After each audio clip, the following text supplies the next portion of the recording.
հանրային դաշտից դուրս շպրտել նշանակում է կյանքից զրկել։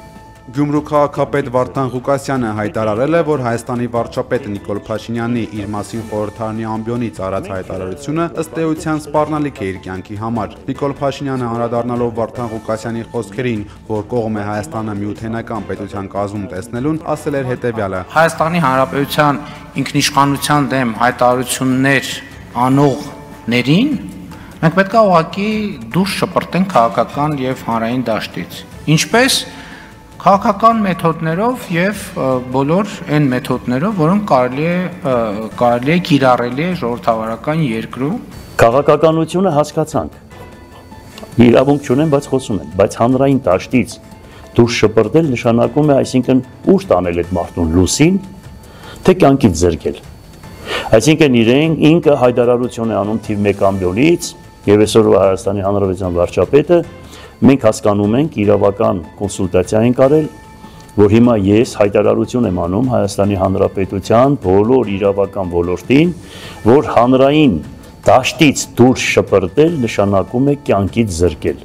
Ղուկասյանը այսօր Գյումրու քաղաքապետարանում հրատապ ճեպազրույց է կազմակերպել այն բանից հետո, երբ առավոտյան ոստիկանության բարեկային ծառայությունը փորձել է բերման ենթարկել քաղաքապետին պատկանող ավտոմեքենան։ Բարեկային ծառայության աշխատակիցները գործողությունը պատճառաբանել են մեքենայի տեխնիկական խնդիրներով եւ որ այն իրավունք չունի շահագործվել։ Ըստ նրանց մեքենան զրահապատ է եւ չի համապատասխանում շահագործման կանոններին։ Ոստիկանները պահանջել են ավտոմեքենան քարշակով տեղափոխել ոստիկանության բաժանմունք։ Ղուկասյանը տեղի ունեցածը համարում է Երևանից իջեցված ուղիղ քանի որ ամբողջ ճանապարհին ոստիկանական մեքենաները հետևել են իրեն։ Ուրեմն 4 մեքենա ամեն խաչմերուկի վրա կանգնեցրել են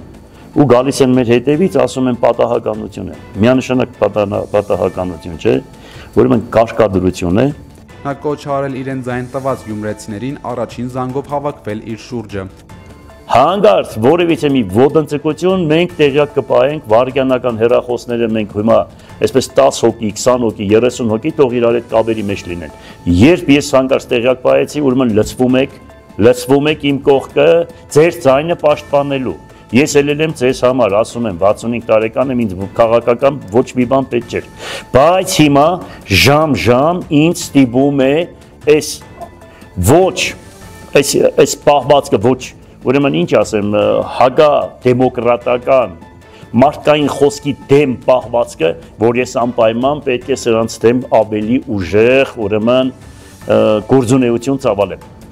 Արցախի պաշտպանության բանակի նախկին հրամանատար Սամվել Բաբայանը քաղաքական համագործակցություն է սկսում Հայաստանի ԱԱԾ նախկին տնօրեն հայրենիք կուսակցության առաջնորդ Արթուր Վանեցյանի հետ։ Այս մասին Բաբայանը հայտնել է Civilnet-ի հետ զրույցում, չբացառելով, որ Վանեցյանը կարող է լինել վարչապետի թեկնածու։ Բաբայանը հայտնել է, որ իր ու Վանեցյանի քաղաքական համագործակցության առաջին արտահայտումը կլինի Էջմիածնի ընտրություններում հայրենիք կուսակցության թեկնածուին բանաստեղծ հրապարակախոս Խաչիկ Մանուկյանին աջակցությունը։ Ըստ Բաբայանի այդ ընտրությունների արդյունքները որոշիչ կլինեն 2026 թվականի խորհրդարանական ընտրություններին իրենց մասնակցության ձևաչափի համար։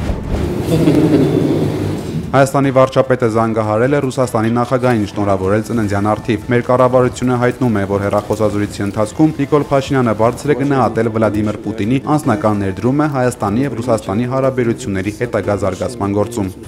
Արաքարի համայնքապետ Վալոդիա Գրիգորյանի սպանությունից հետո Մերձավանում իրավիճակը շարունակում է պայթունավտանգ մնալ, արձանագրում են լրագրողները, հետևելով տեղի ունեցող իրադարձություններին։ Գյուղի գերեզմանատանը վնասել են Գրիգորյանի սպանության գործով կալանավորված Նարեկ Օհանյանի եղբոր Գրիգոր Օհանյանի գերեզմանակարը, ապա տեղի ունեցել թեժ վիճաբանություն։ Ոստիկանները միջամտել են ու կանխել են հետագա բախումները, ձերբակալվել է 5 հոգի։ Մամուլի տեղեկություններով սպանված համայնքապետի մտերիմները պահանջում են իրավապահներից Հայաստան վերադարձնել գործի հնարավոր կազմակերպիչներից մեկին, Մերձավանի նախկին ղեկավար Մհեր Ախտոյանին, որը սպանությունից օրեր առաջ լքել է երկիրը։ Առայժմ անհայտ է, թե որտեղ է գտնվում Ախտոյանը եւ ինչու իրավապահները քայլեր չեն ձեռնարկում նրան գտնելու ուղղությամբ։ Մերձավանում գերլարված է իրավիճակը այս տարվա փետրվարից, երբ Ախտոյանների տան դիմաց զինված հարձակման հետևանքով սպանվեց Գրիգոր Օհանյանը։ 9 ամիս անց սեպտեմբերի 23-ին սպանվեց Փարաքարի համայնքապետ Վալոդիա Գրիգորյանը եւ նրա ընկերը Կարեն Աբրահամյանը։ Սպանության գործով մեղադրանք է առաջադրվել 2 անձի՝ սպանված Գրիգոր Օհանյանի եղբորը Նարեկ Օհանյանին եւ Գրիգոր Հարությունյանին։ Ըստ քննչական կոմիտեի Հարությունյանը խոստովանել է, որ սպանություն ինքն է կատարել, վրեժխնդիր լինելով իր ընկերոջ Գրիգոր Օհանյանի սպանության համար։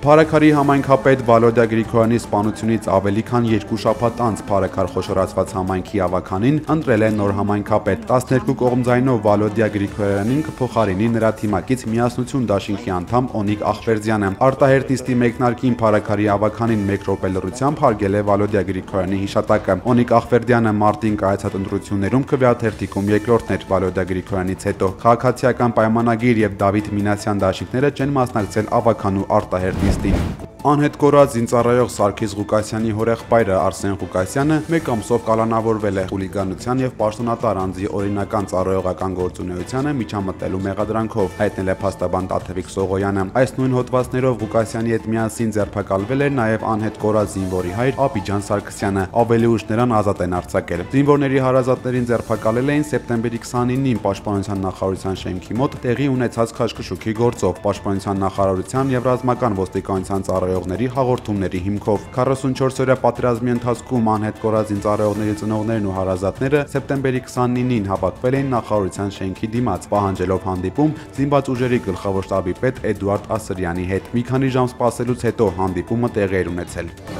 Վաղ առավոտից Գյումրու քաղաքապետ Վարդան Ղուկասյանի նկատմամբ կրկին ճնշումներ են գործադրվել։ Ոստիկանության բարեկային ծառայությունը փորձել է բերման ենթարկել քաղաքապետին պատկանող ավտոմեքենան։ Բարեկային ծառայության աշխատակիցները գործողությունները պատճառաբանել են մեքենայի տեխնիկական խնդիրներով եւ որ այն իրավունք չունի շահագործվել։ Ըստ նրանց մեքենան զրահապատ է եւ չի համապատասխանում շահագործման կանոններին։ Ոստիկանները պահանջել են ավտոմեքենան քարշակով տեղափոխել ոստիկանության բաժանմունք։ Հայաստանի վարչապետը շարունակում է Facebook-ի ակտիվ օգտատեր մնալ։ Նախ տեսանյութը հրապարակել բարի օր մաղթելով բոլորին, ապա հատիկ առ հատիկ հեշթեգով գրառում արել, հայտնելով համայնքային սեփականության իրավունքի վերականգնման մասին։ Գրառման համաձայն վերականգնվել է Արարատի մարզի Մասիս համայնքի սեփականության իրավունքը հովտաշատ բնակավայրում գտնվող հողամասի նկատմամբ։ Հայ առաքելական եկեղեցու դեմ իշխանության առաջիկայում սպասվող գործողությունների մասին լուրերի ֆոնին բարերար Սամվել Կարապետյանի միջազգային փաստաբան Ռոբերտ Ամստերդամը Facebook-ի իր հայալեզու էջում արձանագրել է, որ Հայաստանի իշխանությունները քաղաքական արշավ են մղում հայ առաքելական եկեղեցու դեմ, իրախավորելով նրա առաջնորդներին ու հետևորդներին անհիմն մեղադրանքներով։ Ամստերդամը կոչ է արել միջազգային հանրությանը ուշադրություն դարձնել այս քաղաքական եւ հանրային վարկաբեկմանը։ Հեղինակավոր փաստաբանը ներկայացրել է 3 հիմնական կետ, որոնք փաստում են եկեղեցու դեմ տարվող հարձակման մասին։ Ըստ նրա, եկեղեցու եւ առաջնորդների նկատմամբ իրականացվում են գործեր ու քննություններ, որոնք անընդունելի են ցանկացած արդար դատական համակարգում։ Կառավարության որոշ պաշտոնյաներ սկսել են քարոզարշավ հանրության աչքում կասկածի տակ դնելու համար եկեղեցու հեղինակությունը։ Այս գործողությունները վտանգում են հավատացյալների հիմնարար իրավունքները եւ խախտում են ինչպես ազգային, այնպես էլ միջազգային իրավական չափանիշները, գրել է փաստաբանը։ Հայաստանի վարչապետը ադրբեջանցի գործընկերոջ հետ Կոպենհագենում վերջին հանդիպման ժամանակ քննարկել է Զանգեզուրի միջանցք արտահայտության կիրառման խնդիրը, ասել է Նիկոլ Փաշինյանի մամուլի խոսնակը, նկատելով, որ հայկական կողմը վերահաստատել է իր հստակ դիրքորոշումը, որ այդ խոսույթը որևէ կերպ չի կարող վերաբերել Հայաստանի Հանրապետության տարածքին։ Armenpress-ի հետ զրույցում Նազելի Բաղդասարյանը սակայն չի ասել, թե ինչ է պատասխանել Իլհամ Ալիևը Նիկոլ Փաշինյանին, քանի որ այսօր թուրքական երկրների առաջնորդների հավաքին Ալիևը նորից է կրկնել Զանգեզուրի միջանցք բառակապակցությունը։ ԱՄՆ կոնգրեսականների ներկայացրած Կովկասում լարվածության կանխարգելման եւ փոխգործակցության առաջխաղացման մասին օրինագծով Հայաստանի դեմ Ադրբեջանի նոր ագրեսիայի դեպքում պատժամիջոցներ են կիրառվելու։ Առաջարկվող սանկցիաները ներառելու են ադրբեջանական պաշտոնյաների ակտիվների սառեցում, վիզաների արգելք եւ ֆինանսական սահմանափակումներ այն օտարերկրաբանկերի համար, որոնք գործարքներ են կատարում ադրբեջանական նավթի առևտուրը հեշտացնող ֆինանսական հաստատությունների հետ։ Օրինագիծը սակայն նախատեսում է նաեւ բացառություններ մարդասիրական օգնության եւ հիմնական ապրանքների համար եւ գործելու է 7 տարի։ Այժմ օրինագիծը գտնվում է օրենսդրական գործընթացի սկզբնական փուլում եւ դեռ չի քննարկվել կոմիտեներում։ Բոլոր կոմիտեների հաստատումից հետո տեղի ունենալու ներկայացուցիչների պալատի եւ սենատի քվեարկությունները եւ հետո նոր ներկայացվելու է ԱՄՆ նախագահի ստորագրությանը։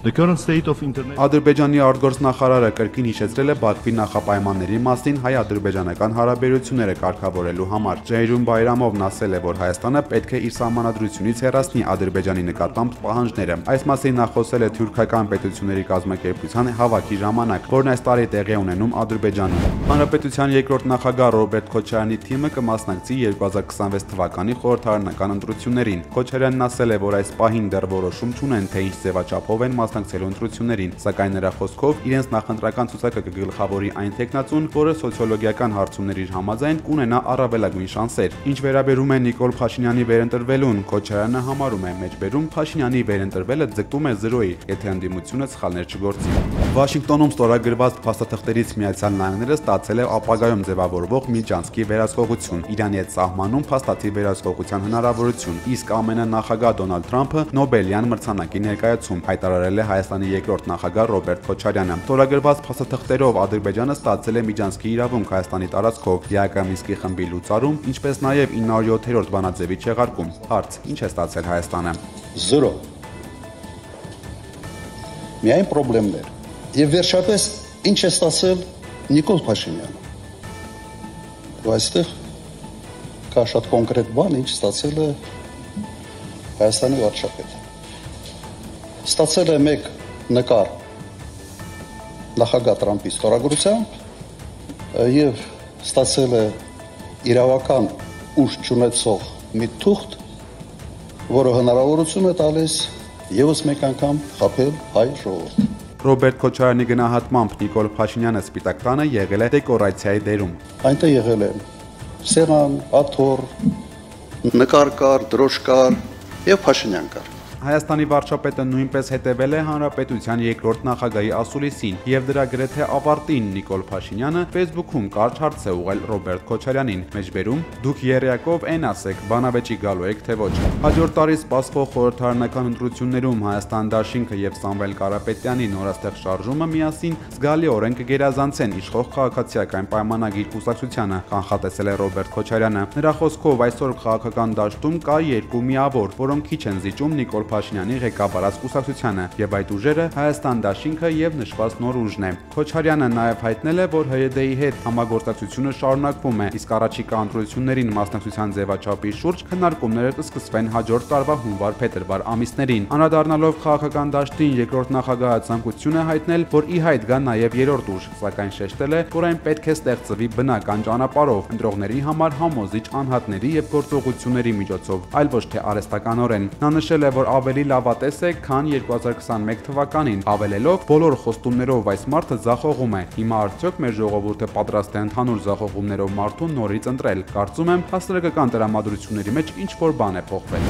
Սոչիի եւ Գելենջիկի օդանավակայաններում վերացվել են թռիչքների եւ վայրեջքների սահմանափակումները։ Այս մասին հայտնել է Ռուսավիացիան։ Սահմանափակումները կիրառվել են հոկտեմբերի 5-ի գիշերը, երբ Սև ծովի վրա ռուսական ուժերը ոչնչացրել են տասնյակ անօդաչու թռչող սարքեր։ Իդեպ անցած գիշեր նույնպես ռուսական հակաօդային պաշտպանության համակարգերը Դաշնության տարածքում ոչնչացրել են 184 ուկրաինական անօդաչուներ։ Վիճակ շրջաններում թռիչքների ժամանակավոր սահմանափակումներ են մտցվել։ Միացյալ Նահանգներում 750,000 դաշնային ծառայողների աշխատավարձերը չի կարողացել վճարել կառավարությունը եւ այժմ այդ աշխատակիցներին սպառնում է գործազրկություն։ Երկրի գործադիր մարմինը 6-րդ օրն է մասամբ չի աշխատում։ ԱՄՆ Սենատի վերջին նիստը տապալվել է։ Դեմոկրատ եւ հանրապետական կոնգրեսականները համաձայնության չեն եկել այն նախագծի շուրջ, որը նախատեսում էր մինչև նոյեմբերի 21-ը վերականգնել կառավարության ֆինանսավորումը։ ԱՄՆ կառավարության շատդաունի հիմնական պատճառը դեմոկրատների առաջարկն է։ Դրանք ցանկանում են երկարաձգել չգրանցված միգրանտների առողջապահական ծախսերի պետական ֆինանսավորումը։ Հանրապետականները նախագահ Թրամփի գլխավորությամբ կտրուկ մերժում են այն։ Միաժամանակ Թրամփը պատրաստ է դեմոկրատների հետ քննարկել հարցը միայն կառավարության բյուջեի նախագծի վերջնական հաստատումից հետո։ Դեմոկրատները մերժել են Թրամփին։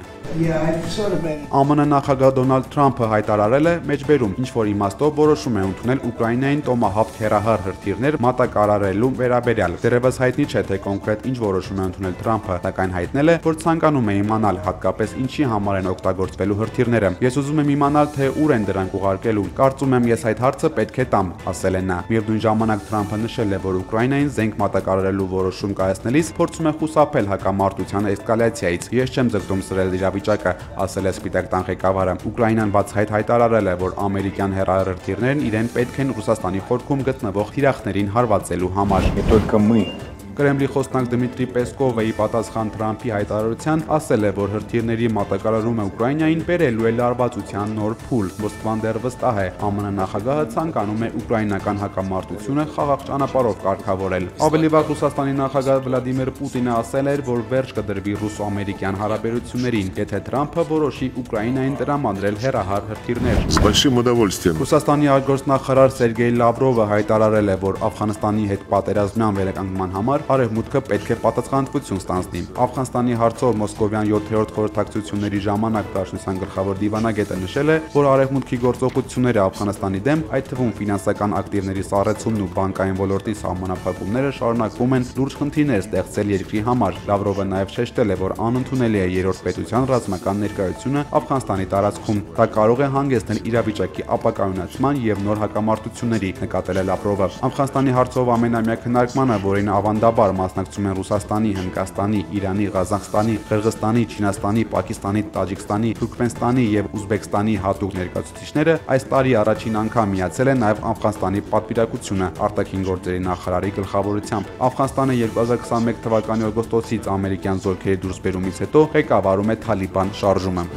Վաղ առավոտից Ռուսաստանի մայրաքաղաք Մոսկվան պատել է խիտ մառախուղով։ Ռուսական մեգապոլիսում ճանապարհների տեսանելիությունը վտանգավոր ցածր մակարդակի վրա է։ Ռուսաստանի արտակարգ իրավիճակների նախարարությունը վարորդներին հորդորել է միացնել մեքենաների հակամառախուղային լույսերը եւ խուսափել կտրուկ շրջադարձերից։ Հետիոտներին խորհուրդ է տրվել հագուստի վրա կրել լույսն անդրադարձնող տարրեր, զգուշությամբ անցնել ճանապարհը։ Հայաստանի իշխանությունը հետքայլ է անում եկամուտների համընդհանուր հայտարարագրման պահանջից, արձանագրել է վերլուծաբանները, կարդալով քաղաքացիական պայմանագրի նոր օրենսդրական նախագիծը, որը սահմանում է, եթե քաղաքացին համարում է, որ Պեկին տեսանելի եկամուտներից բացի այլ եկամուտ չունի, կարող է չլրացնել հայտարարագիր։